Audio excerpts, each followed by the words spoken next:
Baik, selamat siang dan salam sejahtera untuk kita sekalian. Shalom.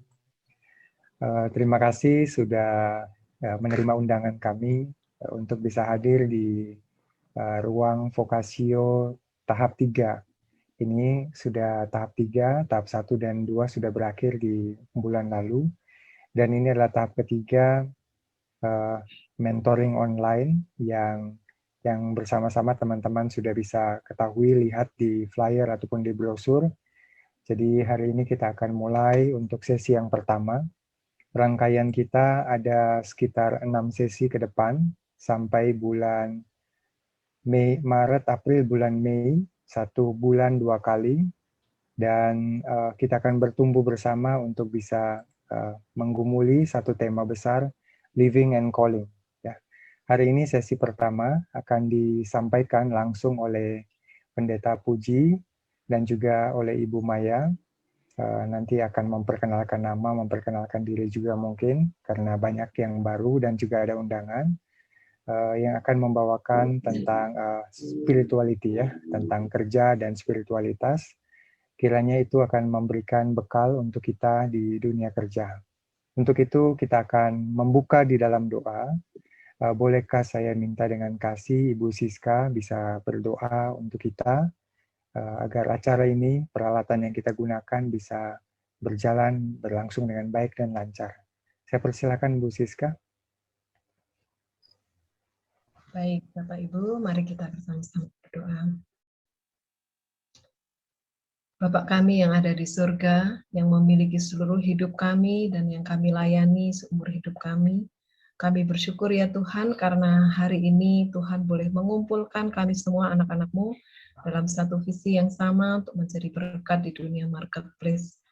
Kami sungguh bersyukur ada Vokasio yang ketiga ini Tuhan, dan Kau sudah menyiapkan seluruh hamba-hamba-Mu dan panitia dan tim dari STTB. Kami sungguh bersyukur dan merindukan ada berkat Tuhan yang berlimpah, firman Tuhan yang berlimpah-limpah ya Tuhan, untuk menerangi kehidupan kami. Dan kami menyerahkan untuk sesi 1 ini, biar kiranya seluruh jalannya acara dan juga seluruh perangkat yang kami gunakan, baik itu pembicara, panitia, dan peserta, Tuhan yang pegang, Tuhan yang jadikan semuanya lancar, sehingga kami boleh menyerap seluruh materi dengan baik. Dan biarlah kiranya ya Tuhan, kami boleh berjumpa dengan kebenaran-Mu, berjumpa dan mengalami Engkau ya Tuhan di dalam sesi ini, lewat materi yang disampaikan oleh Pak Puji dan sharing oleh Bu Maya. Biarlah kiranya kami boleh melihat Tuhan dengan lebih jelas, dan pada akhirnya kami boleh mengerjakan firman-Mu, mengerjakan kebenaran-kebenaran-Mu di dalam kehidupan kami sebagai pelayan-pelayan Tuhan di dunia marketplace. Terima kasih ya Bapak, kami menyerahkan sesi 1 ini ke dalam tangan Tuhan. Di dalam nama Tuhan Yesus Kristus, Allah kami yang hidup, kami berdoa dan mengucap syukur. Amin.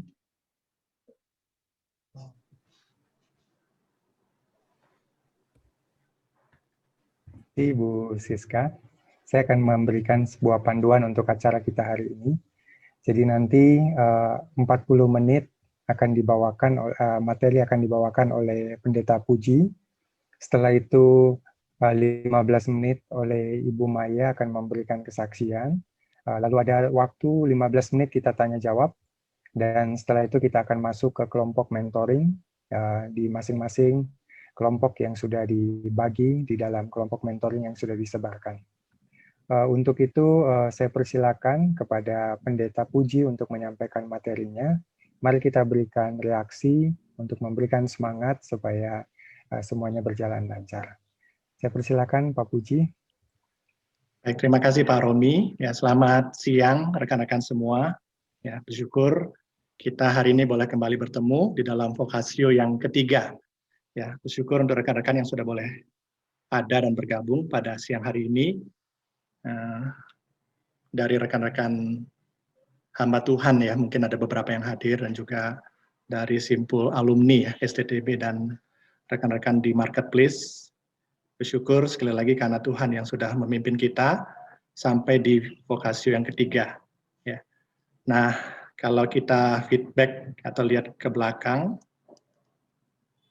kita sudah melakukan vokasi yang pertama. Waktu itu kita membahas tentang faith and work ya, tentang iman dan pekerjaan. Kemudian juga waktu yang vokasi yang kedua tentang teologi dan worldview. Kita sudah membahas itu, dan hari ini kita masuk bagian yang saya percaya akan semakin menolong kita ya, mendalami panggilan kita bersama-sama, khususnya di marketplace ya, di dunia kerja. Dan di vokasi yang ketiga ini kita akan bersama-sama belajar ya, termasuk saya sendiri terus belajar bersama-sama tentang living and calling ya, tentang kehidupan kita sebagai anak-anak Tuhan dan panggilan kita untuk bisa menggenapi rencana Tuhan di tengah-tengah pekerjaan kita. Saya akan coba untuk share screen.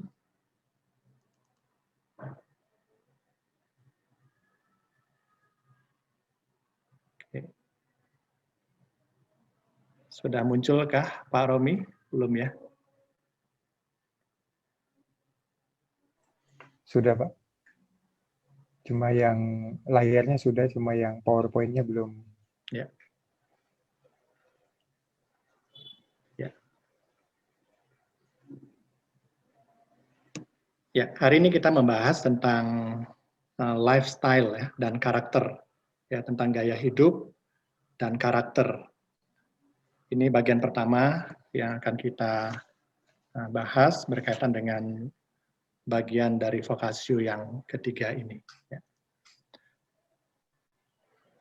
Ya, jadi ada dua hal ini ya, tentang gaya hidup dan juga karakter yang akan kita bicarakan dan kita akan pelajari bersama-sama. Nah, yang pertama kita akan coba lihat apa itu gaya hidup atau lifestyle. Ya. Saya percaya istilah ini sudah sama-sama kita tahu ya, sudah sama-sama kita sering dengar begitu ya. Dan ada beberapa pendapat yang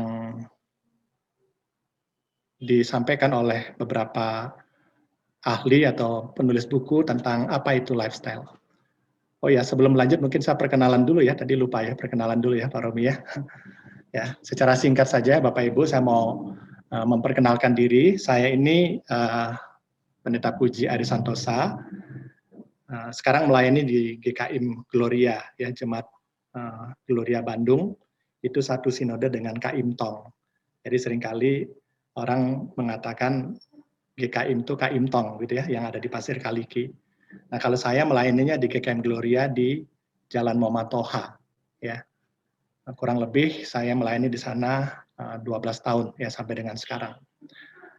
Sebelumnya saya juga adalah alumni dari SCTB ya. Jadi saya bekerja di marketplace kurang lebih 16 tahun ya. Kemudian 2005 saya ambil program MA ya di SCTB sambil bekerja.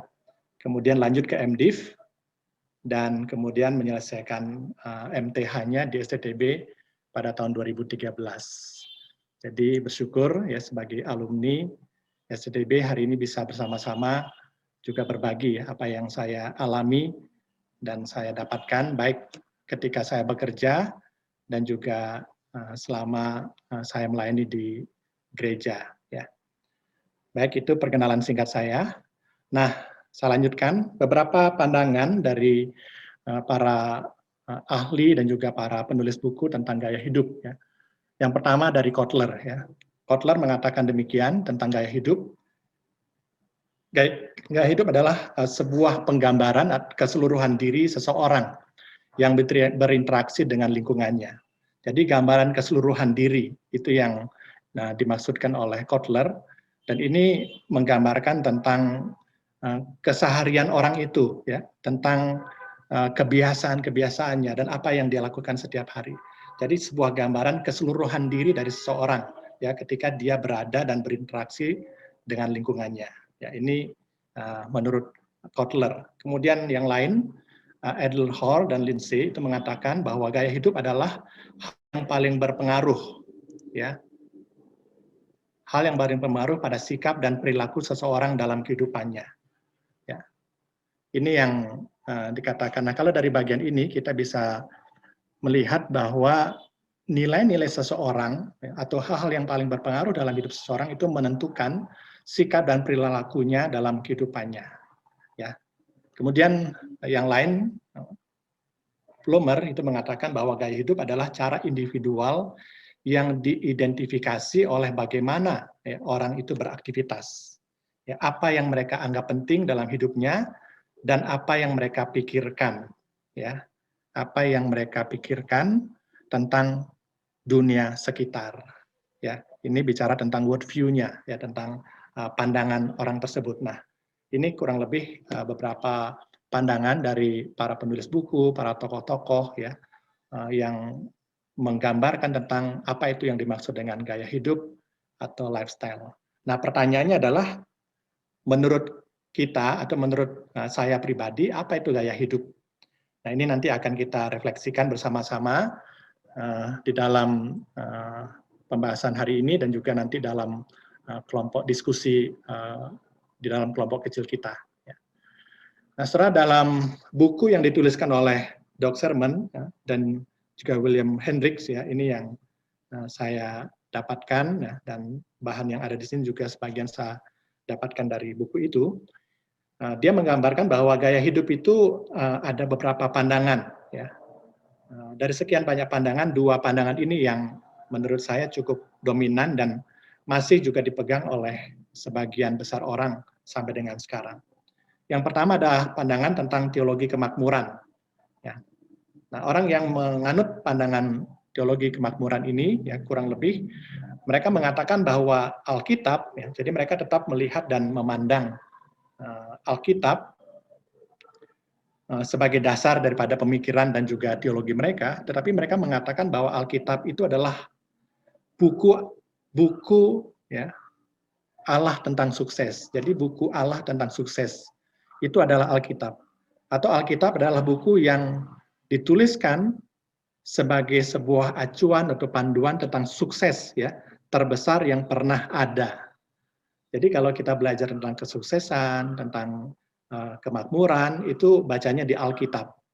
Sehingga dengan pandangan seperti ini, orang-orang yang menganut teologi kemakmuran, mereka seringkali mengambil ayat-ayat yang tujuannya adalah untuk menolong mereka atau membuat mereka semakin memahami atau semakin menyadari bahwa panggilan hidup mereka adalah untuk sukses, gitu ya, untuk makmur. Ya. Jadi semua ayat-ayat itu dalam tanda kutip dipelintir, ya, diarahkan untuk bagaimana orang itu, ya, bisa menikmati kenikmatan hidup, ya, kesuksesan hidup itu yang menjadi fokus dan juga arah daripada orang-orang yang menganut teologi kemakmuran ini. Ya. Nah, jadi kalau kita lihat orang-orang yang menganut teologi kemakmuran ini, gaya hidupnya lebih kepada arah materialisme, ya. Semuanya arahnya kepada materi, ya, kepada hedonisme, kepada hal-hal pemuasan diri, ya, kenikmatan duniawi. Nah, ya, celakanya hal-hal ini juga sudah masuk dalam lingkungan orang-orang Kristen, termasuk para tokoh-tokoh, para pemimpin gereja, sehingga mereka itu seringkali menggunakan ayat tertentu untuk mendukung pandangan mereka. Nah, ini yang kita bisa lihat dari bagian yang pertama ini. Serap pandangan seperti ini sangat banyak juga kita lihat dalam kenyataan atau dalam kehidupan yang real, ya, yang kita lihat dalam keseharian kita. Nah, salah satu contoh, waktu saya bekerja, begitu ya, saya kerja dalam sebuah hotel berbintang di Bandung, ya, itu bintang pertama, ya, hotel bintang 5 pertama di Bandung, itu tahun 90, ya, waktu saya awal bekerja. Ada seorang yang memang kaya, ya, dia datang ke hotel dan menginap di hotel itu, dan dia tinggalnya di hotel di kamar yang Presiden Suite, gitu ya. Waktu itu harga kamarnya saja udah 12 juta, ya, per malam. Gitu. Nah, ini orang-orang yang, ya, sukses, ya, dalam pengertian dia pengusaha, dia orang yang berhasil dalam pekerjaannya, dan itu seringkali saya jumpai orang-orang seperti itu, ya. Dan kemudian dia datang ke hotel dan check-in-nya malam, gitu ya, kurang lebih jam 11 malam. Dan menginap, semalam, kemudian paginya jam 4 pagi sudah check out gitu ya. Jadi hanya tinggal berapa jam di hotel itu, ya, dari jam 11 malam, kemudian jam pagi check out, bayarnya kurang lebih 12 juta. Nah, ini salah satu contoh saja ya. Artinya ada orang-orang yang memang punya gaya hidup tertentu ya. Ya mungkin mereka punya banyak uang, tetapi kalau kita pikir begitu ya, hanya tinggal berapa jam ya menghabiskan uang sekian banyak untuk sebuah kepuasan mungkin ya seperti itu. Nah, ini adalah contoh real yang kita lihat dalam kehidupan kita. Dan hal-hal seperti ini juga ternyata kita bisa temukan bukan hanya dalam kalangan dunia luar atau dalam kalangan sekuler, tapi dalam kehidupan gereja juga ada hal seperti itu. Ya, seperti misalnya kita lihat ada sekarang ini yang lagi tren pastor in style gitu ya, hamba-hamba Tuhan, pastor atau pendeta yang lebih menonjolkan akan gaya hidup mereka, ya, dengan pakaian yang mahal, dengan jamnya yang mahal dan sebagainya dan sebagainya. Ya, jadi teologi kemakmuran ini sudah merambah bukan hanya di luar gereja, tapi juga dalam kehidupan bergereja. Nah, ini yang harus kita waspadai. Jangan sampai kita terjebak ke dalam sebuah gaya hidup yang salah, yang bertentangan dengan prinsip-prinsip kebenaran. Nah, yang kedua, itu ada gaya hidup yang ekstrim satunya lagi, ya, gaya hidup Francis dari Assisi. Ya, ini adalah seorang santo ya, yang mendirikan sebuah ordo yang namanya Fatum Minorum, ya. Dan kemudian orang-orang pengikutnya namanya Fransiskan. Ya. Francis dari Assisi ini hidup sekitar abad 12. Nah, dia punya gaya hidup yang penuh dengan belas kasihan. Ya, dia sangat peduli dengan orang-orang miskin. Bahkan dia memilih untuk betul-betul menggunakan hidup yang sangat sederhana. Nah, tetapi dia punya passion, punya hati yang sungguh peduli dengan orang-orang miskin, ya. Dan cenderung dia sendiri memilih untuk hidup menderita ya demi membela hak-hak orang-orang miskin. Nah, setelah ini satu ekstrim yang satu lagi. Ya. Kalau tadi sangat menonjolkan kemewahan, kemakmuran, kesuksesan, tapi yang satu ini menonjolkan atau menekankan tentang kesederhanaan, bahkan dalam tanda kutip penderitaan ya. Tetapi dia betul-betul menjadi orang yang sangat peduli dan juga penuh belas kasihan pada orang-orang yang miskin. Nah, ini hal yang baik, tetapi dari apa yang saya pelajari, ada sisi negatifnya juga ketika ini menjadi sebuah ekstrim, ya, dan menganggap orang-orang yang kaya atau perusahaan-perusahaan besar, ya, para pengikut daripada Francis dari Assisi itu cenderung menyalahkan kelompok itu. Bahkan dia melarang para pengikutnya untuk bekerja di perusahaan-perusahaan seperti itu. Ya, jadi ada satu ekstrim yang juga ada sisi negatifnya dari para pengikut atau penganut gaya Francis dari Assisi ini. Nah, setelah dua hal ini dan termasuk beberapa pandangan-pandangan yang lain, itu akhirnya mempengaruhi gaya hidup mereka, ya lifestyle-nya mereka. Nah, itu yang kita lihat. Nah, bagaimana dengan Alkitab? Ya, tentu ini yang menjadi ukuran, ini yang akan menjadi acuan kita bersama, supaya kita juga bisa mengerti apa yang sebenarnya Tuhan ajarkan kepada kita berkaitan dengan lifestyle ini, ya, berkaitan dengan gaya hidup.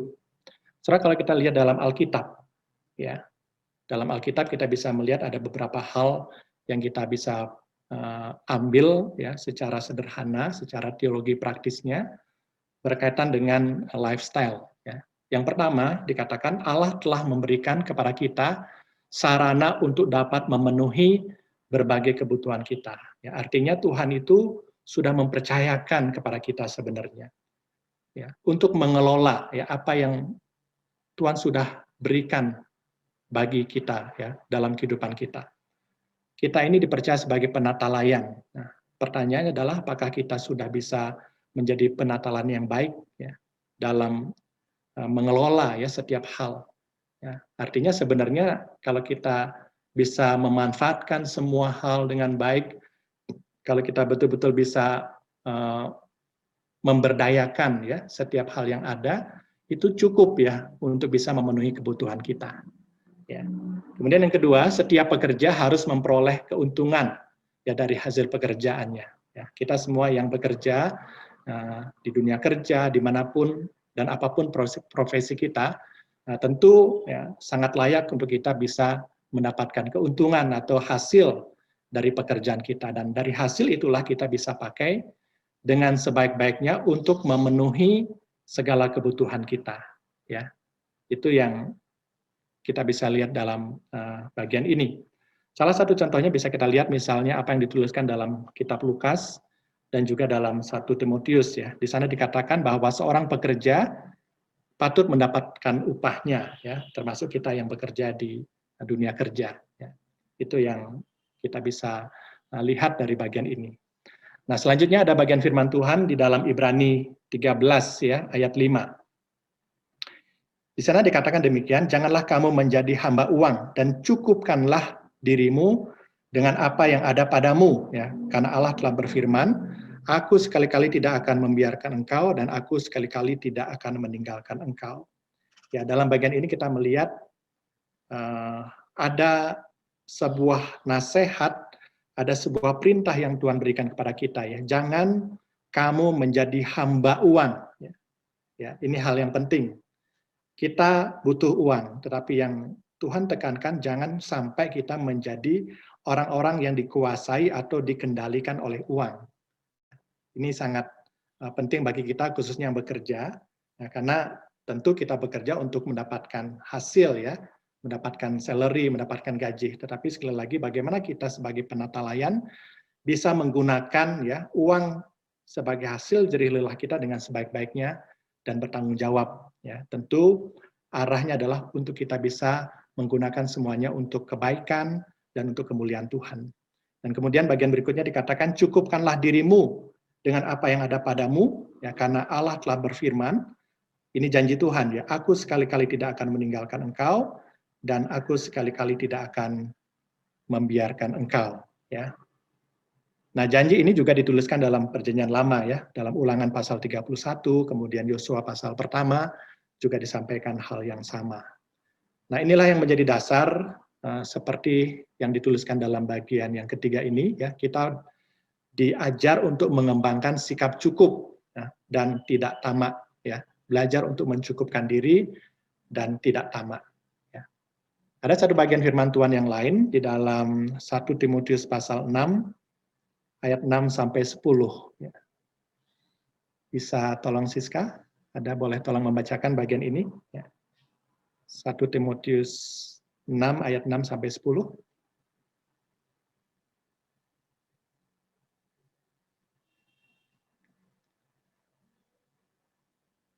Adakah Siskanya? Iya Pak. Oh, boleh, tolong ya. 1 Timotius 6 ayat 6 sampai 10. Sampai 10. Memang ibadah itu kalau disertai rasa cukup memberi keuntungan besar.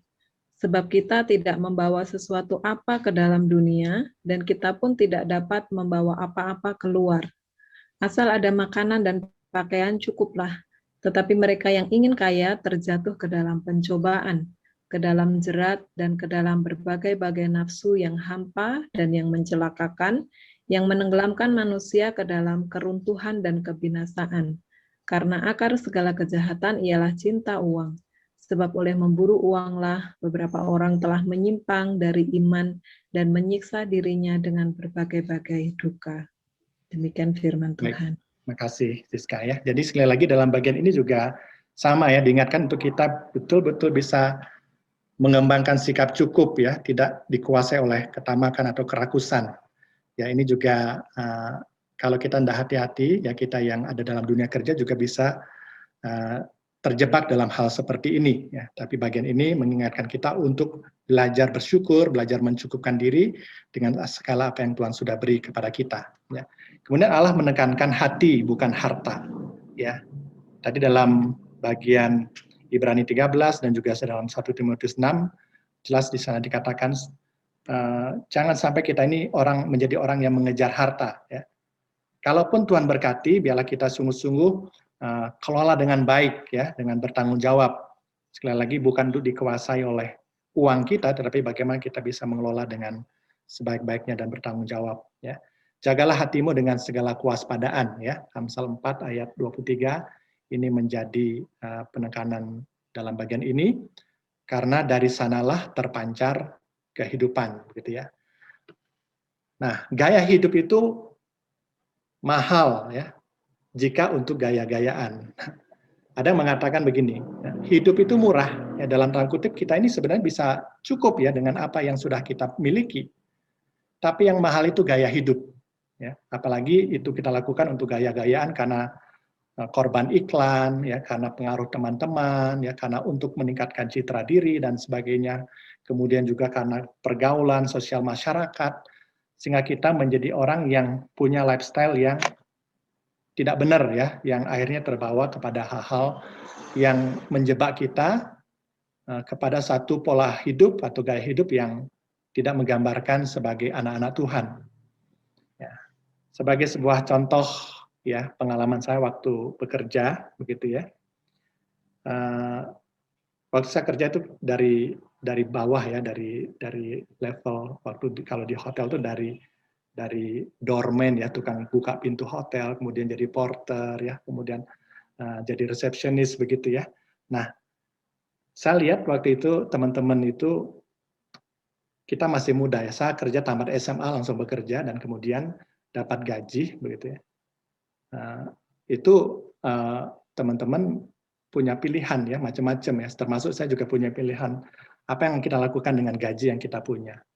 Nah, sebagian dari teman-teman waktu itu memang memilih untuk pergi nonton ya, kemudian juga ada yang ke karaoke begitu ya, dan itu juga menggoda saya juga sempat terjebak atau tergoda untuk pergi ke sana ya, makan ke tempat-tempat yang enak begitu ya, sehingga cenderung uang kita jadi habis gitu. Tapi saya bersyukur waktu itu Tuhan tolong saya untuk tidak ikut ya dengan gaya hidup seperti apa yang mereka lakukan ya. Saya memilih untuk kuliah ya, jadi kerja sambil kuliah ya, karena saya memang dari keluarga yang sangat terbatas begitu ya. Saya 10 bersaudara ya. Anak ke-9 dari 10 bersaudara ya, jadi keluarga besar. Jadi kerja, kuliah, dan bersyukur juga bisa kirim uang ke rumah gitu ya, walaupun tidak besar. Tapi dengan apa yang saya punya, saya berusaha untuk kelola dengan sebaik-baiknya. Ya, bahkan bisa cicil rumah gitu ya, walaupun rumahnya RSS. Gitu. Jadi sekali lagi dalam kehidupan kita ada banyak pilihan ya, dan itu yang harus kita sikapi dengan benar supaya kita tidak terjebak ke dalam sebuah gaya hidup yang akhirnya membuat kita ini tidak bisa mempersiapkan masa depan kita dengan baik. Ya, jadi termasuk kita yang mungkin baru bekerja begitu ya, kita juga harus betul-betul dari saat ini, dari sejak sekarang memikirkan apa yang harus kita lakukan di dalam kita mengelola setiap hal yang Tuhan percayakan kepada kita, termasuk gaji yang Tuhan berikan ya, Tuhan percayakan kepada kita. Nah, Amsal 13 ayat 7 juga mengingatkan hal yang baik ya buat kita. Ya. Dikatakan dalam Amsal 13, ada orang yang berlagak kaya, ya, tetapi tidak mempunyai apa-apa. Ya. Ada pula yang berpura-pura miskin, tetapi hartanya banyak. Ya. Jadi Amsal 13 ayat 7 mengatakan ada orang yang berlagak kaya, ya, tapi tidak mempunyai apa-apa. Banyak orang sekarang apalagi dengan kredit card gitu ya, dia bisa beli segala macam ya dengan gampangnya ya, dengan kredit card yang dia punya, tapi akhirnya pusing ketika datang tagihan. Dan itu yang juga saya temui ya di tempat kerja dengan teman-teman yang lebih memilih gaya hidup seperti itu. Ya, jadi besar pasak daripada tiang ya, lebih besar pengeluarannya daripada penghasilan yang dia dapatkan. Nah, ini yang harus kita hati-hati supaya kita tidak terjebak dalam gaya hidup yang salah. Nah, pertanyaannya sekali lagi, gaya hidup saya yang seperti apa? Ya, bagaimana kita harus mengelola gaya hidup kita? Soalnya yang perlu kita lakukan adalah kita bersyukur kepada Allah untuk apa yang Allah percayakan kepada kita. Kata kuncinya adalah bersyukur. Ya. Ketika kita bisa bersyukur, maka kita bisa menikmati apa yang Tuhan beri dan kita belajar bertanggung jawab ya atas segala apa yang Tuhan berikan. Ya, bertanggung jawab atas segala materi dan kekayaan yang Tuhan beri, termasuk memelihara. Ya, kadang-kadang kalau kita tidak bisa bersyukur, apa yang kita punya tidak kita rawat dengan baik, kita tidak manfaatkan dengan baik. Nah, ini yang harus menjadi perhatian kita bersama-sama. Kemudian kita bertindak secara benar dengan mengerti kehendak Allah bagi hidup kita. Ya, nanti kita akan masuk ke bagian selanjutnya yang terkait dengan gaya hidup ini adalah tentang karakter kita. Nah, jadi bertindak dengan benar, ya, dan kita rindu ya supaya kita betul-betul bisa memiliki karakter seperti apa yang Tuhan mau, sehingga itu juga berdampak terhadap gaya hidup kita. Ya, nah berikutnya tentang karakter. Ya, secara karakter kalau kita lihat dalam Matius 7 ayat 17 sampai 18 dikatakan demikian. Setiap pohon yang baik menghasilkan buah yang baik, sedang pohon yang tidak baik menghasilkan buah yang tidak baik. Tidak mungkin pohon yang baik menghasilkan buah yang tidak baik, ataupun pohon yang tidak baik itu menghasilkan buah yang baik. Nah, dari bagian ini, ya, dari ayat ini jelas kita diharapkan memiliki karakter bagikan pohon yang baik. Ya. Karena sekali lagi dari pohon yang baik itulah akan dihasilkan buah yang baik. Dan ini perlu proses, perlu dibentuk, ya, perlu sebuah pertumbuhan yang terjadi sehingga kita makin lama makin bertumbuh dalam karakter yang semakin serupa dengan Kristus. Ada contoh real ya yang kita lihat, dan mungkin kita sudah pernah mendengar kisah dua tokoh ini yang seringkali dibandingkan begitu ya. Jonathan Edward ya, seorang pengkhotbah KKR yang terkenal yang hidup takut akan Tuhan, dengan seorang penyelundup alkohol yang tidak bermoral ya, Mike Jukes ya. Dan ini kita bisa lihat daftarnya di sini begitu ya. Dari keturunan mereka itu kelihatan begitu ya. Siapa saja yang dari keturunan mereka yang kita bisa lihat di sini adalah orang-orang yang berhasil dalam hidupnya ya. Kalau dari Jonathan Edward kita melihat dari keturunannya ada 13 orang menjadi rektor, 65 orang menjadi profesor, kemudian ada yang jadi senator, ada dari pengacara, ada yang jadi pendeta, ya, kemudian juga ada yang jadi wakil presiden, ya, kemudian ada juga yang jadi penerbit, misionaris dan sebagainya. Jadi intinya banyak dari keturunan Jonathan Edward ini yang hidupnya berdampak positif ya bagi kehidupan. Sementara Mark Jukes itu dari 540 keturunannya 310 itu mati sebagai pengemis. Ya. Kemudian ada 150 yang masuk penjara karena berbagai kejahatan. Ada sebagai pembunuh, pemabuk. Ya. Bahkan dikatakan keluarga ini merugikan negara sebesar kurang lebih 12 miliar rupiah. Dan itu terjadi pada abad ke-19. Jadi dari dua contoh ini kita bisa melihat bagaimana figur ya dari Jonathan Edward itu bisa berdampak terhadap keturunannya. Demikian juga Max Jukes ya. Dari keturunannya itu juga kita melihat apa yang dihasilkan, apa yang diwariskan ya kepada keturunannya. Ya, ini contoh dan realita yang bisa kita lihat. Walaupun kita tahu ya, kita sadar bahwa Tuhan bisa mengubah ya orang yang punya masa lalu yang kelam ya, orang yang hidupnya berantakan, tetapi dalam anugerah Tuhan bisa diubahkan. Tapi dari bagian ini kita bisa melihat bahwa perlunya sebuah teladan, sebuah karakter yang baik yang juga berdampak ya bagi keturunannya dan bahkan bagi masyarakat yang luas. Nah, ini yang harus juga menjadi hal yang kita perhatikan bersama-sama dengan serius ya. Kemudian setelah kita melihat beberapa hal berkaitan dengan karakter, itu Abraham Lincoln mengatakan bahwa karakter sama seperti sebuah pohon ya. Tadi gambaran dari Matius pasal 7 itu juga mengatakan demikian. Ya, dan reputasi sama seperti bayang-bayang pohon tersebut. Kemudian JP Morgan mengatakan bahwa karakter sebagai jaminan terbaik yang dapat diberikan oleh seseorang. Ya, jaminan terbaik yang dapat diberikan oleh seseorang. Kemudian John Foster menuliskan manusia tanpa keputusan karakter tidak pernah dapat dikatakan menjadi miliknya sendiri, yang menjadi milik apapun yang dapat memikat dirinya. Artinya orang yang tidak dipimpin oleh karakternya akan cenderung pragmatis dan tidak berpendirian. Nah, yang menarik yang bagian bawah ini ya, dikatakan oleh J.R. Miller dalam tulisannya, ya, satu-satunya hal yang kembali pulang dari pemakaman bersama orang-orang yang berkabung dan menolak untuk dikubur adalah karakter manusia. Ya, karakter seseorang manusia hidup lebih lama darinya. Karakter tidak pernah dapat dikubur. Ya. Ya, jadi sederhananya apa kira-kira yang orang katakan ketika kita meninggal, ya. Ketika orang kembali dari tempat pemakaman begitu, kira-kira kesan atau apa yang orang lihat dari hidup seseorang yang sudah meninggal, ya. Apakah hal yang baik yang ditinggalkan, yang diwariskan, atau hal-hal atau teladan yang buruk, ya. Itu yang perlu direnungkan. Termasuk kita misalnya yang di dunia kerja begitu ya. Ketika kita bekerja di satu tempat, apa yang kita wariskan ya selama kita bekerja.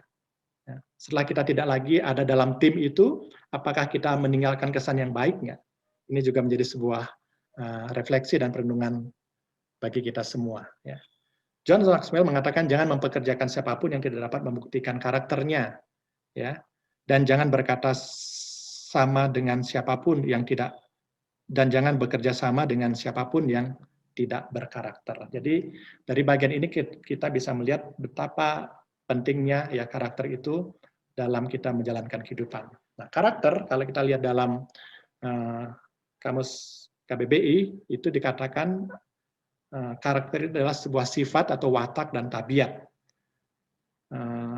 Atau dalam Alkitab dalam bahasa Yunaninya ya, karesien itu karakter artinya adalah alat ukir atau alat pemahat, ya, tool for marking, yaitu engrave, ya, untuk mengukir, ya, to inscribe, untuk menuliskan. Dan ini adalah sebuah proses, ya, dikatakan memahat jiwa, menandai diri, mengukir diri sedemikian rupa sehingga berbentuk, ya, unik, menarik dan berbeda. Ya. Nah, saudara, karakter menurut Alkitab adalah menjalani hidup kita di hadapan Allah, takut hanya kepada Allah dan berusaha hanya menyenangkan Tuhan. Ya, tidak peduli bagaimana perasaan kita atau apa yang mungkin akan dikatakan atau dilakukan oleh orang lain. Nah, kita sering mendengar istilah coram deo, ya. Hidup di hadapan Allah, ya, living in the presence of God, ya, hidup di bawah otoritasnya Allah, ya. Hidup under the authority of God, ya, dan hidup bagi kemuliaan Allah, ya, to the glory of God. Jadi karakter adalah bagaimana kita sungguh-sungguh otentik ya apa adanya di hadapan Allah. Ya, kita sadar kita hidup di hadapan Tuhan, jadi kita betul-betul terbuka, ya, jujur apa adanya, dan itu yang harus kita lakukan dalam kehidupan kita. Dan kita hidup di bawah kendali dan otoritas Tuhan, dan kita menyerahkan sepenuhnya hidup kita bagi kemuliaan Tuhan. Nah, itulah yang dikatakan dalam Alkitab, ya. Kemudian membangun karakter ialah mengukir nilai-nilai atau prinsip kebenaran Allah atau menggoreskan, menandai diri dengan praktek hidup benar berdasarkan Alkitab. Ya, ini adalah sebuah proses. Jadi modal dasarnya adalah firman Tuhan, Alkitab. Bagaimana setiap orang itu harus selalu memfokuskan hidupnya, ya, membiarkan dirinya dibentuk oleh Tuhan, ya, dan selalu mengkalibrasi, ya, atau mengkalibrasi itu artinya meluruskan kembali, ya, seperti jam misalnya, ya, jam itu kan kadang-kadang tidak persis sama, ya, kalau sekian lama jam itu sudah berputar, ya, itu kadang-kadang jarumnya tidak tepat lagi, tidak presisi lagi. Nah, itu perlu dikalibrasi. Nah, demikian juga hidup kita, ya, perlu terus dikalibrasi, perlu terus diukur, diluruskan supaya hidup kita sesuai dengan kebenaran firman Tuhan. Ya. Kemudian secara sederhana karakter adalah melakukan apa yang benar karena hal itu benar. Ya. Orang yang berkarakter adalah orang yang melakukan apa yang benar karena alasan yang benar. Ya. Karakter adalah tentang siapa kita atau ada yang mengatakan tentang diri kita terbuat dari apa. Ya. Ya, jadi sekali lagi tantangan, ya, kalau kita bicara tentang dunia kerja banyak hal. Ya. Dan saya percaya kita yang di dunia kerja mengalami, ya, tantangan yang tidak mudah dalam kehidupan kita. Salah satu contoh lagi, waktu saya bekerja, saya juga terlibat di Serikat Pekerja, ya, sebagai bendahara di sana. Dan ini juga tantangan tidak mudah, ya, pegang uang Serikat Pekerja, itu juga godaannya nggak mudah begitu, ya. Salah satunya pernah satu ketika ketua SP ini, Serikat Pekerja ini, mengajak saya untuk menggunakan uang itu dengan cara yang nggak benar. Bahkan dia secara pribadi pun mau meminjam uang itu tanpa sepengetahuan pengurus yang lain. Ya. Jadi sekali lagi ini godaan-godaan yang tak mudah ya yang kita hadapi. Bahkan dalam hal-hal yang mungkin kecil, yang sederhana, itu juga bisa menjadi godaan kita untuk kita tidak berjalan sesuai dengan apa yang seharusnya. Ya, bersyukur pada waktu itu saya bisa bersikap tegas gitu ya untuk tidak mengikuti ajakannya menyeleweng atau menggunakan uang itu di luar kepentingan organisasi. Nah, ini menjadi sebuah tantangan. Dan tentu juga dalam pengalaman saya tidak selalu mulus ya, ada hal-hal juga yang kadang-kadang kita juga terjebak dan akhirnya jatuh juga ya dalam kesalahan. Nah, tapi ini adalah sebuah proses yang perlu kita bangun bersama-sama dan bertumbuh terus ya. Kalau kita melakukan kesalahan, kita berubah dan kemudian berusaha untuk berlaku lebih baik. Ya. Nah, setelah berkaitan dengan karakter, Pak Puji, itu menjadi maaf, sesuatu yang waktunya Pak Puji kita tinggal baik. 4 menit. Lagi ya. Ya, karakter itu menjadikan kita pribadi yang berintegritas ya. Ya, jelas ya. Hubungan dengan karakter ya, karakter dan integritas itu sangat berkait gitu ya, tidak bisa dipisahkan. Kemudian karakter juga menimbulkan dampak atau pengaruh yang besar ya. Saya bisa lihat di dalam Matius 5 ayat 13 sampai 14 gitu ya. Di mana kita dipanggil ya sebagai garam dan terang di tengah-tengah dunia ini. Kemudian yang ketiga, karakter membuat kita menjadi saksi Kristus yang efektif, seperti bisa kita lihat dalam contoh-contoh di Alkitab, ya, begitu ya. Baik, terakhir, ya.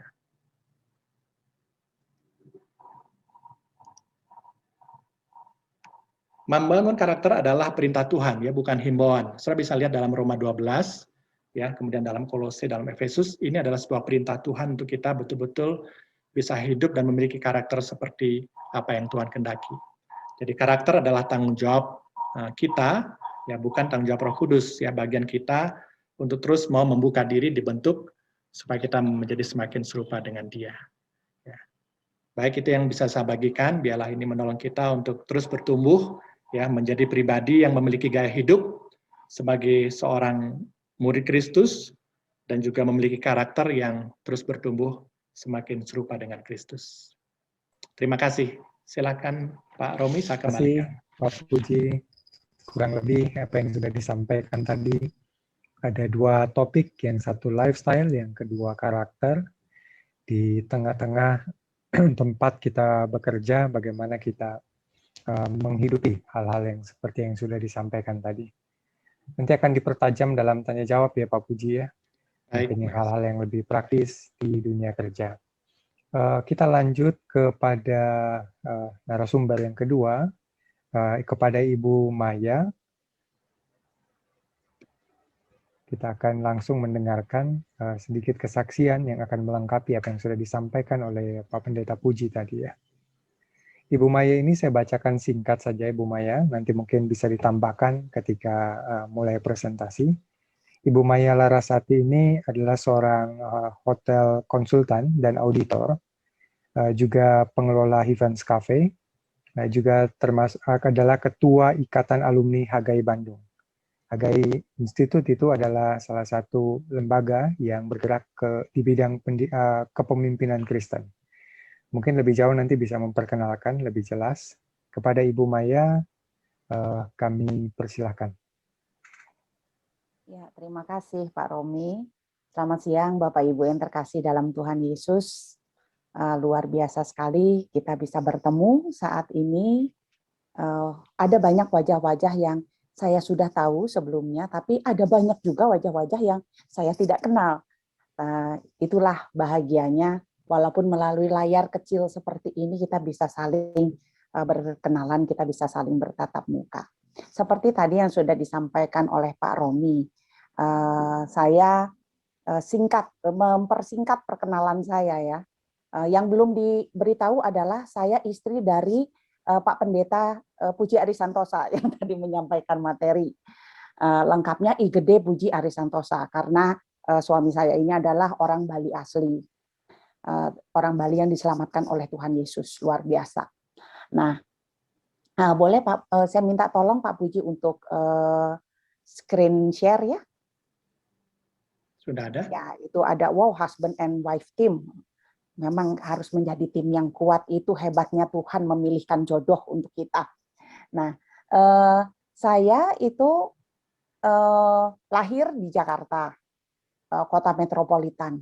Kemudian saya bersekolah di banyak kota, Padang, Bandung, Surabaya, Jakarta, sampai akhirnya lulus SMA, itu saya bekerja sebagai cabin crew Garuda Indonesia.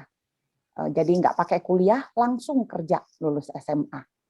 Dan setelah itu saya sekolah perhotelan, saya mengabdikan diri saya di hospitality industry, hampir kurang lebih selama 30 tahun hidup saya. Saya mengabdikan diri di hospitality industry. Dan belajar dari pengalaman bekerja inilah yang akan saya sharingkan bersama, saya bagi bersama. Ya, pada saat saya lulus SMA, itu saya sudah tidak sabar untuk yang namanya lepas dari kata belajar. Karena itu saya langsung melamar pas ada pembukaan untuk penerimaan cabin crew Garuda Indonesia.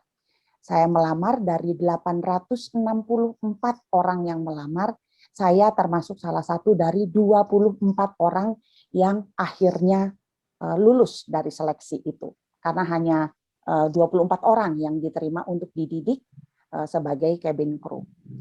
Tapi ketika itu saya bukanlah orang yang seperti tadi Pak Puji sampaikan, mempunyai karakter yang kuat di dalam Kristus. Karena memang di keluarga saya kami dididik dari orang tua yang berbeda agama, didikan Kristiani tidak kuat di dalam keluarga. Jadi saya sendiri juga tidak punya pegangan atau dasar-dasar yang pasti atau yang kuat secara Kristiani. Nah, saya diterima, apakah saya senang? Pastinya senang. Dari 864 orang saya bisa diterima.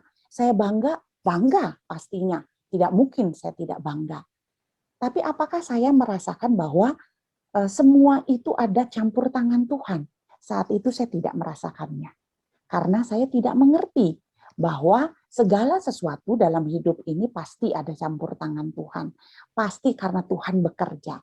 Saya merasa bahwa ya saya bisa diterima karena saya lulus tes, karena saya bisa mengerjakan semuanya. Soal-soalnya, interviewnya, kesehatannya, itu berarti upaya yang saya lakukan.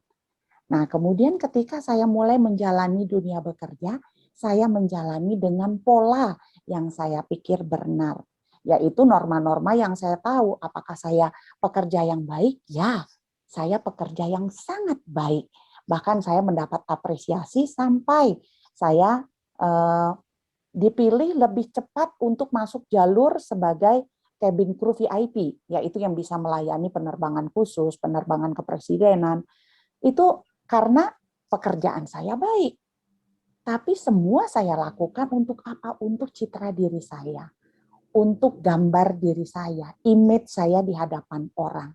Saya tidak memikirkan apa yang Tuhan kehendaki dalam hidup saya, atau apa yang harus saya lakukan sebagai tadi Pak Puji sampaikan, menjadi saksi Kristus yang efektif. Oh, masih jauh sekali buat saya. Tidak ada terpikir untuk saya melakukan hal itu, atau berpikir tentang hal itu. Bahkan mengenai lifestyle. Menjadi seorang cabin crew, Garuda Indonesia ketika itu terbang hampir di seluruh belahan dunia. Masih jaya, masih sukses. Itu di tahun saya di Garuda itu adalah tahun 86 sampai 93. Jadi saya keliling dunia dengan mudahnya.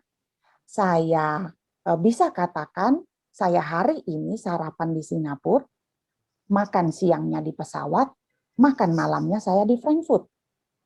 Saya bisa katakan, oh nanti kalau saya beli bedak, itu tunggu saya belinya di Jepang. Kalau saya mau beli keripik, itu saya pilihnya itu tuh keripik yang dijual di Melbourne, Australia. Orang kalau dengar apa yang kita percakapkan, orang akan pikir, wih sombong banget ini kelompok. Tapi bagi kami itu adalah hal yang biasa. Karena pekerjaan kami seperti itu.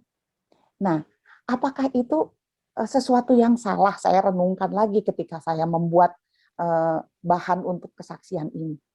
tidak ada yang salah karena memang mampu dan bisa untuk melakukan itu. Tetapi menjadi mudah untuk menjadi salah ketika tidak ada pagar-pagar yang menjagai perilaku kita, yang menjagai tingkah kita. Misalnya, mungkin kalau untuk bapak-bapak agak sulit dimengerti, tapi ibu-ibu ini gampang sekali. Saya itu tidak bisa pakai bedak yang lain kecuali bedak produksi dari Sari Ayu yang notabene itu adalah produk lokal Indonesia. Tapi lingkungan saya semuanya menggunakan produk make up yang branded, yang menggunakan merek dari YSL, Chanel, Dior. Nah, saya berpikir nggak bisa saya pakai cuma Sari Ayu. Lalu saya cari akal gimana caranya saya bongkar itu salah satu bedak yang branded, yang bermerek, yang ukurannya itu tuh sama dengan ukuran Sari Ayu. Supaya bisa saya ganti isinya. Jadi ketika orang melihat, orang akan melihat saya menggunakan bedak branded, bedak bermerek, bedak yang mahal. Karena itulah lingkungan saya. Padahal isinya adalah Sari Ayu karena kulit saya cocoknya dengan Sari Ayu yang memang diproduksi untuk orang-orang yang hidup di daerah tropis. Tapi saya tidak mau mengakuinya. Itulah lifestyle yang tidak benar berarti ya. Lifestyle yang tidak dipagari dengan dasar-dasar yang benar. Pada saat itu saya nggak merasa malu untuk lakukan itu karena menurut saya harus menyelamatkan diri saya sendiri, image saya sendiri. Nah, ketika saya sudah bekerja di Garuda selama 6 tahun, saya sudah keliling dunia, penghasilan dalam US dollar sangat memadai untuk seorang lulusan SMA, saya mulai berpikir, ini rasanya kurang karena kakak-kakak saya adalah anak kecil di keluarga saya, paling kecil dari 4 bersaudara, 2 kakak saya adalah dokter, 1 insinyur. Mereka semua punya gelar, saya nggak punya gelar. Mulai berpikir, ini tidak bisa seperti ini. Lalu saya memutuskan keluar dari Garuda Indonesia dan saya ambil sekolah perhotelan. Tidak tanggung-tanggung, saya cari sekolah perhotelan yang paling baik itu di mana? Di Switzerland. Disitulah saya sekolah. Saya mengambil sekolah perhotelan di Switzerland, sekali lagi bukan dengan dasar pemikiran bahwa ini adalah yang terbaik agar saya bisa lakukan yang terbaik untuk kemuliaan Tuhan.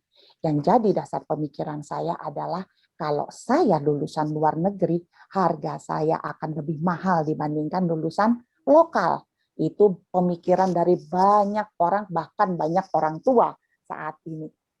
Akhirnya saya bersekolah di situ, saya bersekolah dengan benar, saya setiap melakukan apa-apa itu sungguh-sungguh, nggak tanggung-tanggung saya lakukannya.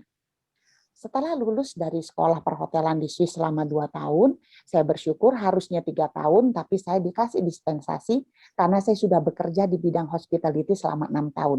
Jadi boleh tidak melakukan praktek penuh. Harusnya praktek penuh itu 1 tahun, saya lakukan hanya 3 bulan. Ya, diberikan tempat yang dipilih oleh sekolah dan harus praktek di situ. Setelah dari sana saya mulai melamar pekerjaan ke hotel. Dan saya memilih adalah harus hotel bintang 5 yang bagus. Dengan apa? Sekali lagi, image, gambar diri. Lifestyle yang saya ketahui adalah seperti itu. Karakter yang saya mengerti adalah seperti itu. Sampai akhirnya pada tahun 2000, saya diubahkan oleh Tuhan. Saya adalah orang Kristen. Dari kecil saya Kristen. Tapi pada tahun 2000 itulah saya baru benar-benar yang namanya diubahkan dan sungguh-sungguh di dalam Tuhan. Makanya saya bisa menikah dengan Pak Puji. Pak Puji dulu di hotel itu sampai dibilang pendeta berjalan. Dari dulu dia sudah dibuatkan untuk menjadi pendeta. Saking baiknya, saking sabarnya, saking pokoknya pekerjaannya itu luar biasa. Tapi apakah Pak Puji disenangi lalu saya tidak? Oh enggak, saya juga disenangi di pekerjaan saya. Karena saya orangnya tegas, saya pintar, saya inovatif, saya bekerja dengan baik, saya rajin, tetapi Pak Puji melakukan semuanya itu karena dia tahu benar bahwa dia adalah orang Kristen yang harus menunjukkan jati dirinya. Saya melakukannya karena saya tahu bahwa saya harus punya nilai lebih di mata manajemen supaya saya bisa naik jabatan. Beda ya pemikirannya. Sama-sama disukai, sama-sama kerja bagus, tapi karakter kita itu tidak sama.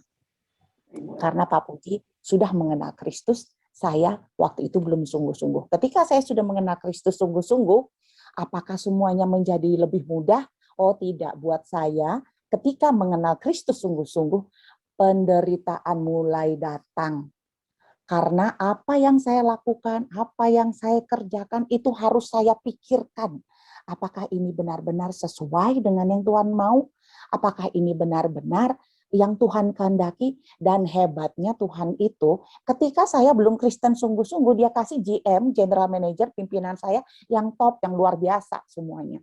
Tapi ketika saya sudah jadi Kristen sungguh-sungguh, dia kirimkan pimpinan-pimpinan yang ajaib-ajaib semuanya. Saya punya general manager yang sangat percaya dengan klinik. Mungkin orang Jawa ngerti ya, klinik-klinik itu tuh, ya kalau ada apa-apa, bubur merah, bubur putih. Ada apa-apa, oh kita harus tabur bunga. Jadi kalau okupansi hotel rendah, itu tuh langsung dia. Kita bikin bubur merah, bubur putih, menghadap ke barat, karena kita sholat itu ke barat. Itu tuh makan bubur merah putih sambil menghadap ke barat, dan kita minta bahwa okupansi hotel itu tuh supaya hotel penuh lagi, naik lagi. Saat itu tuh saya bergumul, wah bubur merah, bubur putih menghadap ke barat ini bagaimana ini? Saya bilang, maaf Pak, saya rasanya nggak bisa ikut untuk hal seperti ini karena saya takut Tuhan saya marah. Semua sampai bilang gini, ya ampun cuek banget ini. Tapi saya nggak mikir, saya cuma mikir, saya lebih takut sama Tuhan saya daripada dengan Pak GM itu. Dan luar biasanya, GM itu bilang, oh Ibu Maya tidak usah ikut. Saya tahu Ibu Maya itu beda dengan kita. Saya dalam hati, puji Tuhan, saya tidak harus ikut-ikut hal yang seperti itu. Nah, tidak cukup sampai di situ. Kadang dia nanti merubah meja kursi harus menghadap ke arah pintu masuk. Karena itu mendatangkan hoki untuk kita. Saya bilang, Pak, hoki itu didatangkan oleh Tuhan. Jadi kita harus minta sama Tuhan, jangan ke pintu gerbang, Pak. Dan saya dengan mengatakannya dengan bercanda, tapi saya tetap hormat sama dia. Dan dia bilang, khusus Maya nggak usah ngerubah kursinya, terserah kamu mau ngadep kemana. Ya menurut saya akan menghadap ke pintu karena saya akan bisa lihat siapa yang masuk. Saat itu saya sudah menjadi salah satu dari manajemen tim. Lalu Tuhan kirimkan lagi seorang pimpinan yang galaknya luar biasa. Aduh, pokoknya saya belum pernah ketemu orang yang galaknya seperti itu. Setiap hari hidup dalam deg-degan, setiap hari hidup dalam stres. Tapi harus dijalani. Dan saat itu dia menuduh saya ingin mensabotase dia. Karena saya melakukan semua itu tuh sendiri dan beres semuanya. Jadi dia bilang, kamu lama-lama bisa sabotase saya ya, jabatan saya bisa kamu ambil. Saya bilang, saya nggak akan ambil jabatan Bapak. Saya lakukan ini karena Tuhan saya bilang kalau saya melakukan segala sesuatu, saya harus melakukannya seperti melakukan untuk dia. Wah, terus dia langsung tambah emosi, dia marah. Kamu itu belagu sekali, gini. Sampai akhirnya saya nggak sabar, saya banting juga barang di depan dia. Saya bilang, terserah Bapak, saya capek sama Bapak. Saya nggak tahan lagi dengan perilaku Bapak. Lalu saya keluar. Nah, sampai semua teman-teman saya akhirnya telepon ke Pak Puji. Pak Puji, ini Ibu Maya berantem sama pimpinan ini. Pak Puji ya seorang yang begitu kalem, seorang yang cuma nanya sama saya. Pimpinan kamu itu siapa yang pilih? Tuhan, saya bilang. Jadi kalau Tuhan yang pilih, kamu harus hormati tidak? Ya harus, cuma dia itu nyebelin banget, saya bilang. Terus dia bilang, apakah ada di situ bahwa kita harus menghormati pimpinan yang tidak menyebalkan? Hanya dibilang bahwa itu pimpinan, bahwa setiap pimpinan itu adalah Tuhan yang pilih. Saya bilang, waduh, berarti saya harus menghormati dia walaupun dia pika sebelen kayak begitu. Ya, karena firman Tuhan katakan itu. Jadi sekarang kamu kembali ke dia, minta maaf, dan kamu katakan bahwa kamu salah. Wah, itu saya kayaknya tuh harga diri saya runtuh ya. Saya langsung bilang ini, oh my God, saya harus ngadep ke dia. Udah saya tadi marah-marah. Tapi saya percaya bahwa firman Tuhan itu hidup. Saya pikir saya mau lakukan firman Tuhan, saya mau jalankan, dan saya mau lihat Tuhan apa yang Tuhan perbuat dengan semua ini. Saya masuk lagi ke kantornya dia dan dia sudah pasang wajah kereng. Lalu saya bilang, saya minta maaf karena tidak seharusnya saya melakukan seperti ini. Bapak adalah pimpinan saya. Dan Tuhan saya mengajarkan bahwa setiap pimpinan itu adalah diberikan kepercayaan oleh Tuhan untuk menjadi pemimpin saya dan saya harus menghormatinya. Saya salah Pak, karena saya tadi marah-marah sama Bapak, saya banting-banting, saya seharusnya tidak boleh seperti itu. Dan dia langsung berdiri, dia memeluk saya, dan dia bilang, saya juga salah. Saya sampai kaget, wow, orang yang begini juteknya, galaknya luar biasa, dia bisa seperti itu. Sampai hari ini kami masih tetap bersahabat. Kami masih tetap sering tukar-tukar pikiran, bahkan dia banyak mengelola hotel dan sering mengajak saya untuk berpikir bersama. Semuanya diawali dari apa? Ketundukan saya kepada firman Tuhan, saya datang kepada dia dan saya meminta maaf karena itulah yang firman Tuhan ajarkan. Saya nggak pikirin lagi harga diri saya. Tidak berhenti sampai di situ. Memang Tuhan itu kalau mendidik kita, membuat karakter kita itu ingin serupa dengan dia, nggak tanggung-tanggung dia kasihnya. Bergantilah pimpinan saya dengan seorang pimpinan yang sangat easy going, sangat santai. Kerjanya golf setiap hari, nggak pernah ngurusin kerjaan. Pokoknya saat itu saya sudah jadi wakil dari general manager, asisten GM. Saya orang kedua dari sebuah hotel bintang 5 dengan 340 karyawan. Dan pimpinan itu bilang, bagaimana Ibu Maya aja semuanya. Dan saat itu saya bersyukur karena saya bisa menata segala sesuatu sesuai dengan kebenaran yang saya yakini. Jadi saya sangat bersyukur karena saya tahu pasti itu adalah Tuhan yang menuntun. Tapi ada hal-hal yang saya tidak bisa atur tetap dalam keputusan pimpinan saya. Salah satunya adalah masalah keuangan. Dalam keuangan ketika kita rapat finansial, itu ada keuangan-keuangan yang outstanding ya, atau hutang-hutang yang tidak bisa diselesaikan karena banyaknya itu adalah teman-teman dia yang tidak bayar.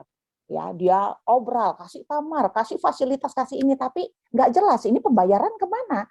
Akhirnya ngegantung semuanya. Tapi ada juga uang-uang yang banyak kali untuk pemerintahan itu tuh mereka minta komisi. Ya, nah kalau lagi situasi aman mereka ambil komisinya.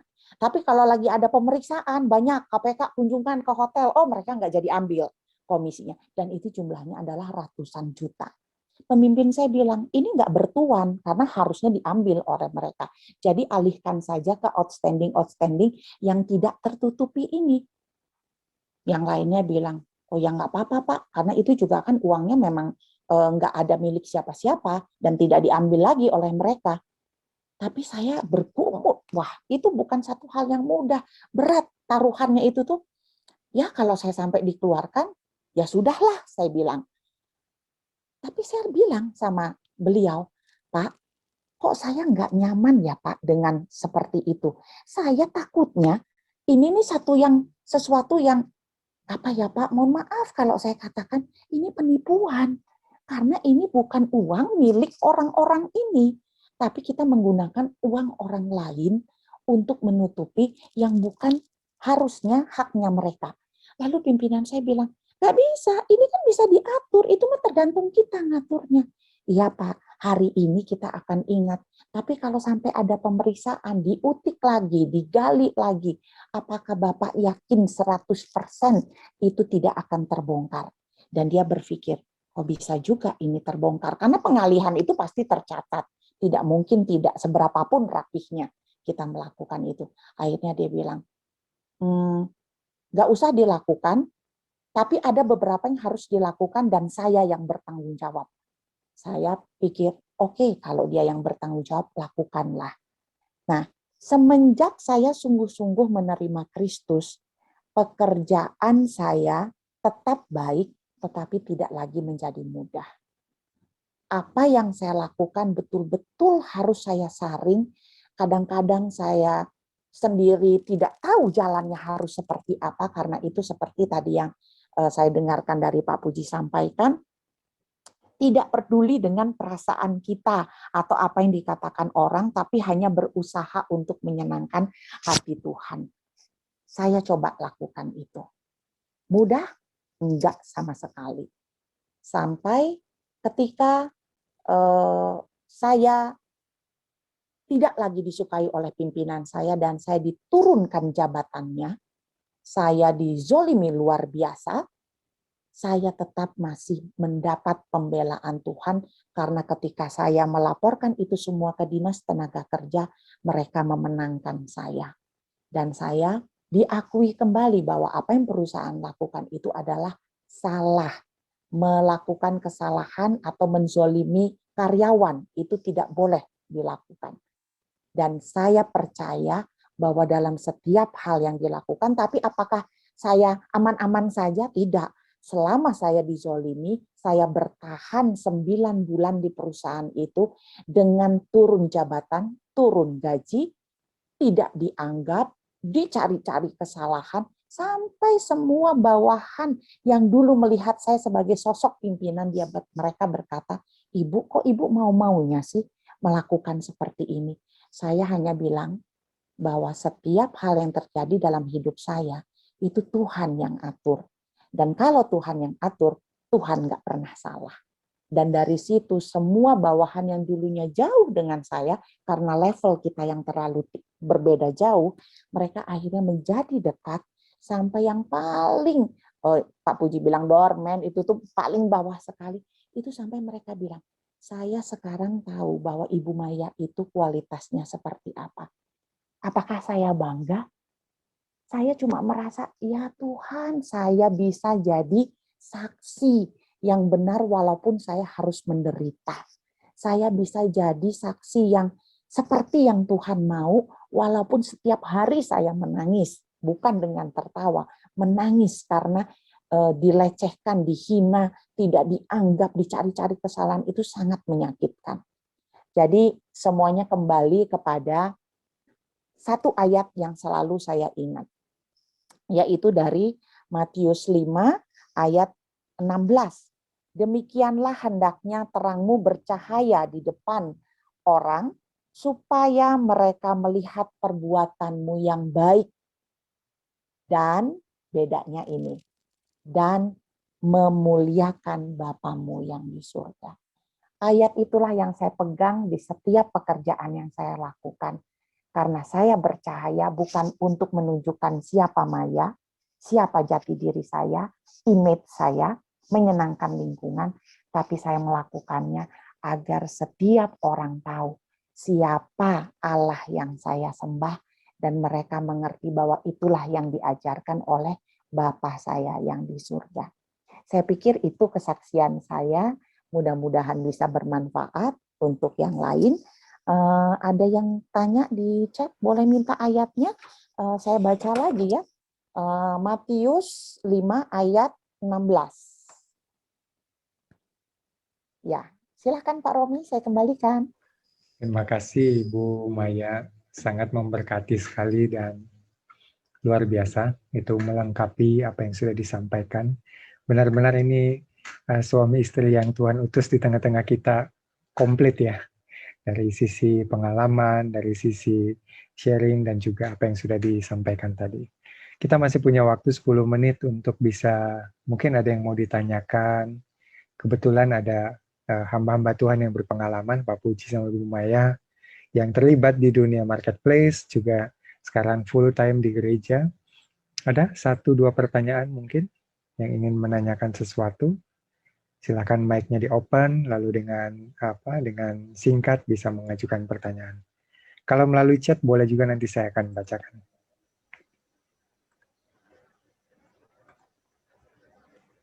Apakah ada? Silakan. Saya Pak Romi. Pak Kurdi, silakan. Ini sesama sohib. Tadi disinggung mengenai kalibrasi hidup, itu saya pikir satu hal yang penting.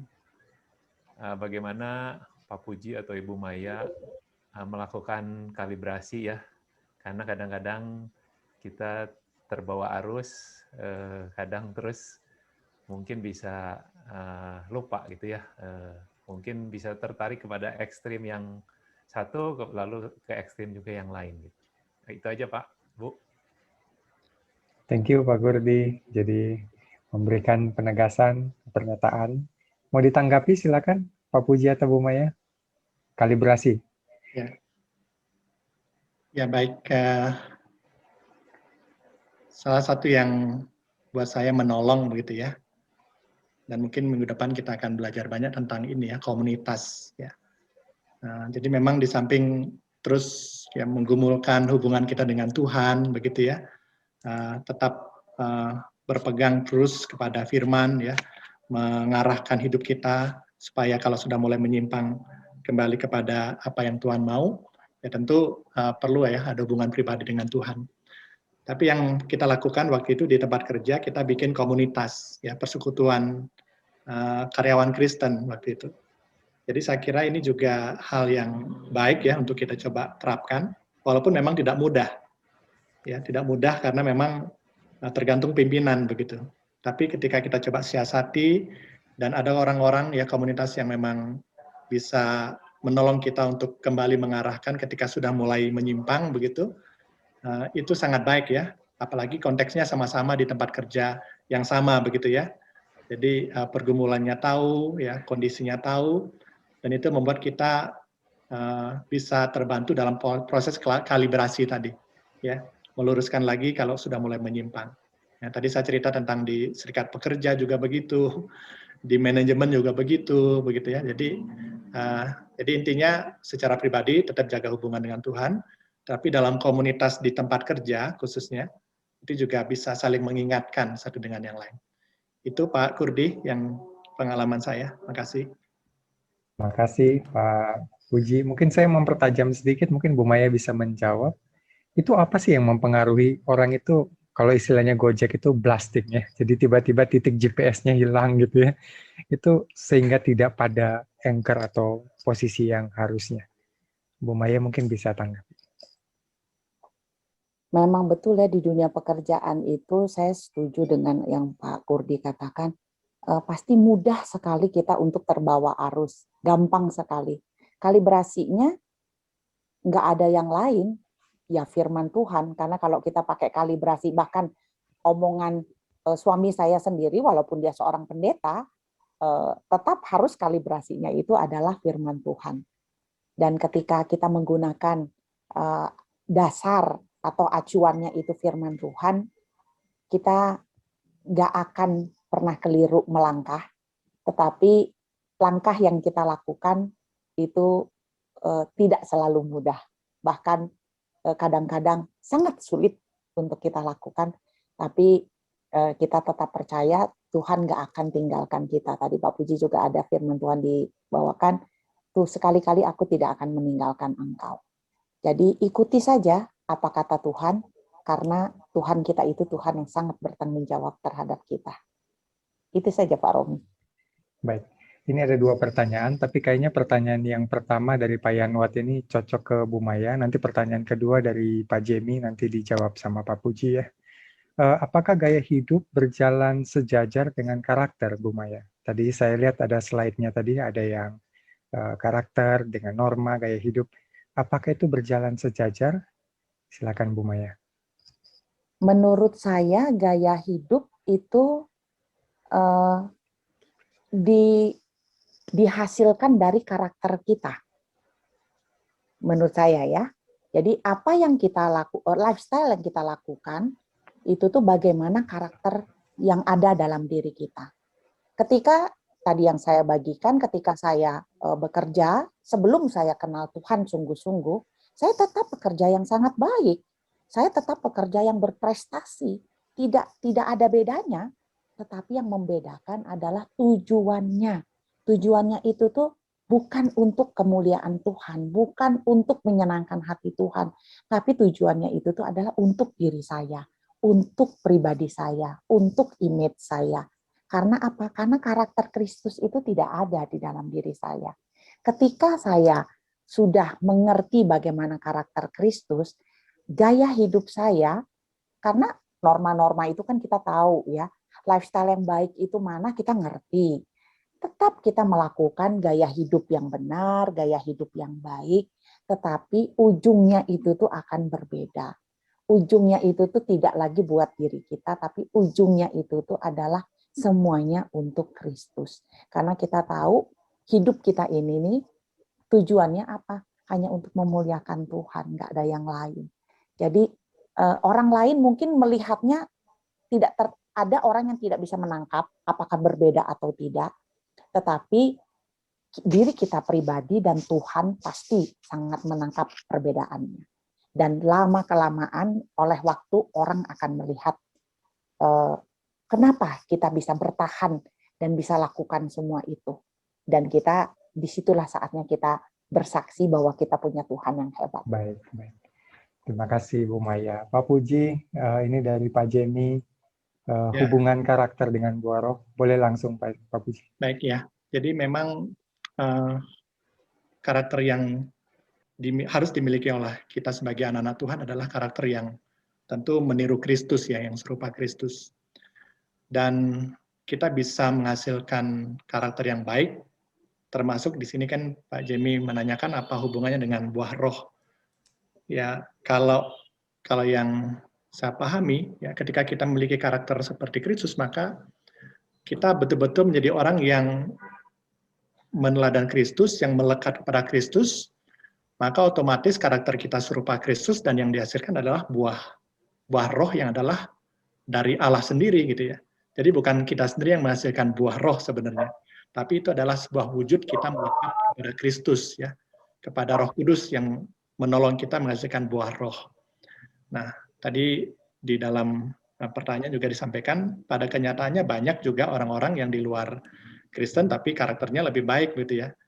Ya, realitanya ada seperti itu.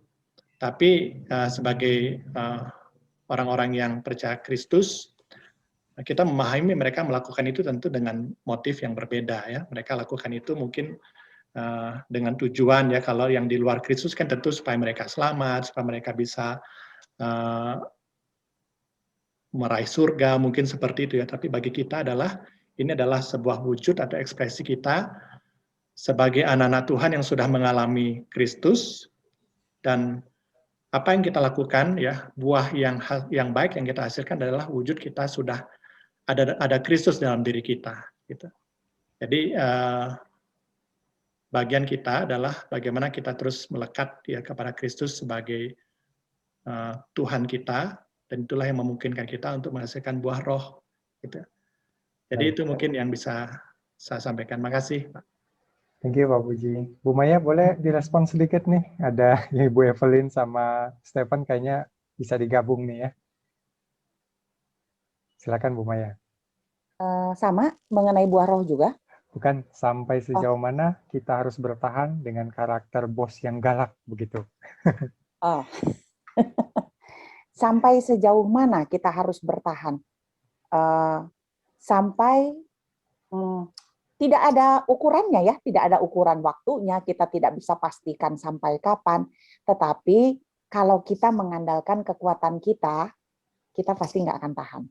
Tapi ketika kita mengandalkan kekuatan yang dari Tuhan, maksudnya seperti saya ketika waktu itu saya udah bilang, saya resign hari ini, saya banting semuanya di depan mukanya dia, wah rasanya puas sekali hati ini. Tapi Pak Puji mengingatkan, itu tidak benar. Dan saya mikir, oh ya betul juga ya. Nah itulah fungsinya komunitas ya, kita punya orang-orang yang melekat kepada Kristus untuk mengingatkan kita. Nah sampai seberapa kuat, karena kita pasti dikuatkan ketika kita tahu bahwa dia itu dipilih oleh Tuhan. Nggak mungkin dia ucluk-ucluk langsung jadi pimpinan kita, celung begitu saja. Pasti karena Tuhan izinkan. Pasti karena Tuhan kasih memang kepercayaan buat dia untuk jadi pimpinan. Nah, sampai berapa kuat kita bertahan? Andalkan saja Tuhan. Andalkan Tuhan, dan Tuhan sendiri yang akan kasih tahu waktunya sama kita. Kapan kita harus berhenti, kapan kita terus, nggak ada patokannya. Pokoknya kuncinya cuma satu, andalin Tuhan. Waktu udah nggak kuat, nangis sama Tuhan. Seperti waktu saya dizolimi, setiap hari nangis sama Tuhan. Sampai satu titik Tuhan katakan stop, dan saya keluar dengan, bukan keluar ya, saya akhirnya dipensiunkan dini oleh perusahaan. Karena kalau keluar saya tidak mau, kalau keluar tidak dapat apa-apa, ya. Akhirnya perusahaan menyatakan saya pensiun dini, karena perusahaan juga nggak mau malu kan ya. Tapi dengan pensiun dini perusahaan harus membayar saya berkali-kali lipat. Dan Tuhan memberikan tabungan untuk saya bertahun-tahun dengan caranya yang ajaib. Tapi apa yang harus dilakukan? Tahan dalam penderitaan itu. Begitu Pak Romi. Baik, terima kasih. Ini pertanyaannya banyak banget nih di bagian bawah, ada juga yang personal. Tapi kayaknya kita harus masuk ke grup mentoring. Nanti pertanyaan ini mungkin akan diolah lagi ketika di main room. Nanti ada Pak Sutrisna, Pak Johan, Bu Maya juga mungkin mau stay sejenak. Nanti ada beberapa, ini kayak Pak Ucok, Pak Cahyadi sempat bertanya juga. Nanti bisa langsung disampaikan. Ya, mohon bisa dilanjutkan di grup main room karena kita akan masuk ke kelompok mentoring. Kelompok mentoring, ada mentor, ada mentinya. Tapi nanti di ruang utama masih tetap ada percakapan dan silakan Bapak Ibu bisa melanjutkan. Baik, kita berikan aplaus kepada Pak Puji dan Ibu Maya untuk apa yang sudah disajikan dan sudah disampaikan. Dengan reaction, terima kasih sebesar-besarnya dan sangat menyentuh hati. Pak Daniel, mungkin yang grup mentoringnya bisa diatur. Teman-teman yang masuk ke grup mentoring, kita langsung ke grup mentoring. Waktunya seperti Vocasio 2, sekitar 90 menit, nanti akan ada timing yang akan berjalan. Kepada mentor-mentor, selamat melayani. Kepada menti, silakan bisa ditajamkan di grup masing-masing.